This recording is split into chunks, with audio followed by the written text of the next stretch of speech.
Вечером, когда пригородный поезд мчался сквозь заснеженные пейзажи Онтарио, вагон был почти полон, усталые люди возвращались домой после долгого рабочего дня. В одном из отсеков царила привычная тишина. Кто-то залипал в телефон, кто-то клевал носом, а кто-то читал книгу. На одной из станций в вагон зашел молодой мужчина с агрессивной манерой поведения, громкий, нахальный, с перегаром. Он сел напротив женщины лет 40 и начал вести себя вызывающе.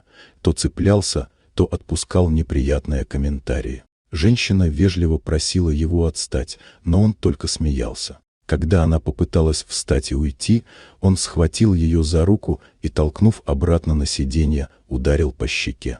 В вагоне воцарилась тишина. Несколько человек отвели глаза. Кто-то включил музыку погромче. Казалось, никто не собирается вмешиваться. Хулиган, почувствовав безнаказанность, ухмыльнулся. Но внезапно с другого конца вагона поднялся человек. Высокий, крепкий, с выправкой по нему сразу было видно. Этот не из робкого десятка. Он молча подошел к хулигану. Тот, усмехаясь, встал ему навстречу, думая, что сейчас будет просто словесная перепалка. «Ты выбрал не ту цель», — сказал незнакомец спокойно, но с такой сталью в голосе, что даже воздух в вагоне словно сгустился.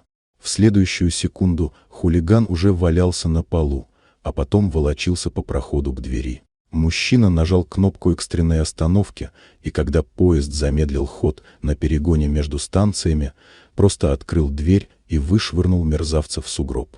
«Пусть остынет», — бросил он, возвращаясь на свое место. Пассажиры заговорили. Кто-то заснял произошедшее, кто-то аплодировал, а женщина, дрожащими руками прижимая к щеке носовой платок, поблагодарила своего защитника. Поезд тронулся. А в вагоне теперь царила другая тишина, не та, тревожная, с примесью страха, а спокойная. Та, в которой живет уверенность, зло может быть наказано. И добрые люди все еще есть. Вот такая удивительная история. Дорогие друзья, если вам понравилось видео, поставьте лайк, а также подписывайтесь на канал, впереди еще много интересного.